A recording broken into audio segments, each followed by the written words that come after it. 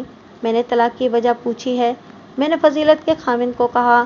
اس کو اپنی خوبصورتی کا بہت مان تھا۔ اس نے کہا، میں نے اس کو بہت سمجھایا کہ ہم دونوں کے خاندان کسی کے مزارے نہیں اور ہم تو معمولی سے کسان بھی نہیں، ہم اعلیٰ ذات کے زمیندار ہیں، لوگ ہمیں جھک کر سلام کرتے ہیں، اپنے اور میرے خاندان کی عزت کا خیال کرو۔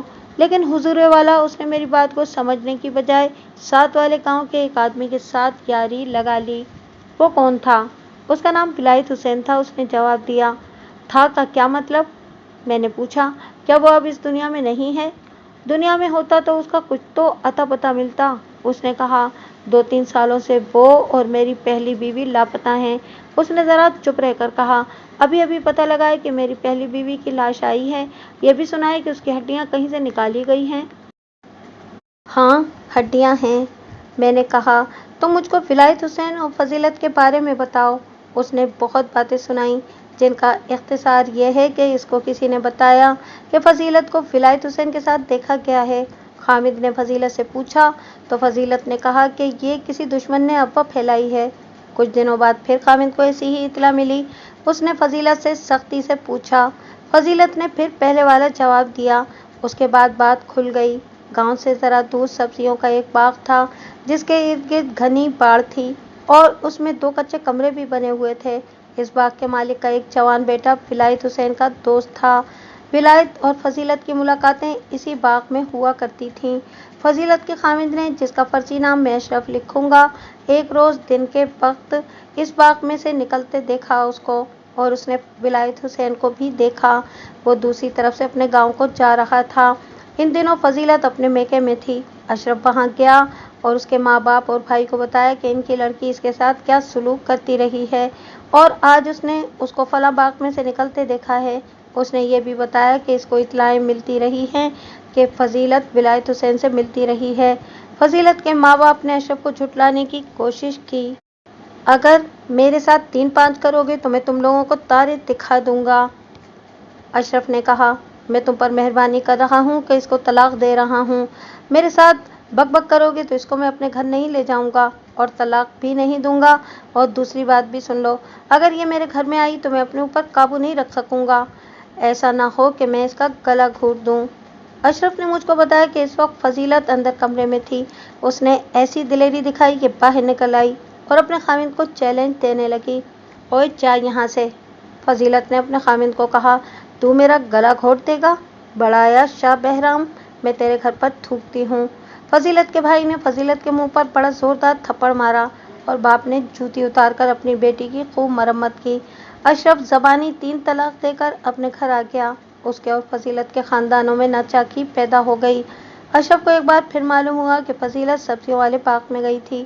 اشرف کو اب غصہ نہیں آنا چاہیے تھا، فضیلت اب اس کی بیوی نہیں تھی، لیکن اس کے دل پر اس وجہ سے چوٹ پڑی کہ لوگ فضیلت کے ساتھ اشرف کا نام بھی لیتے تھے اور بعض لوگ یہ بھی کہتے تھے کہ اشرف بیوی کو سنبھال نہیں سکا۔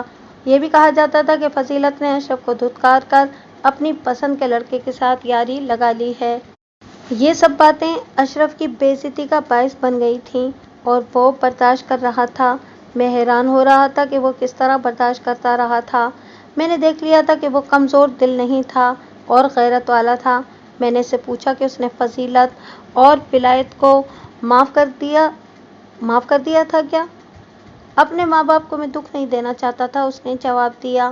دل سے یہ ارادہ اٹھتا تھا کہ دونوں کو ختم کر دوں، لیکن اس خیال سے ارادہ تبدیل ہو جاتا کہ مجھ کو پھانسی کی سزا ہو گئی تو میری ماں صدمے سے مر جائے گی اور میرے باپ کی کمر ٹوٹ جائے گی۔ اس نے مزید یہ کہا کہ اس کو ان دونوں پر، فضیلت کے باپ اور بھائی پر بہت غصہ آتا تھا کہ فضیلت طلاق کے بعد بھی باغ میں گئی اور کسی نے اس کو روکا نہیں۔ لوگ ایسی باتیں کرتے تھے جن سے اشرف کی بے عزتی ہوتی تھی۔ ایک روز اس نے باغ کے مالک کے اس بیٹے کو باغ میں جا پکڑا جو فضیلت اور ولایت کی وہاں ملاقاتیں کراتا تھا۔ میرے پاس لمبا چاقو تھا، اشرف نے مجھ کو سنایا۔ میں نے اس کو کمرے میں لے جا کر چرپائی پر گرایا اور چاقو کی نوک اس کی گردن پر رکھ دی۔ مجھ کو معلوم تھا کہ اس میں کتنی کچھ دلیری ہے۔ میں نے اس کو کہا کہ آج کے بعد میں نے سنا کہ فضیلت اس باغ میں آئی ہے تو اس روز یہاں سے تمہاری لاش نکلے گی۔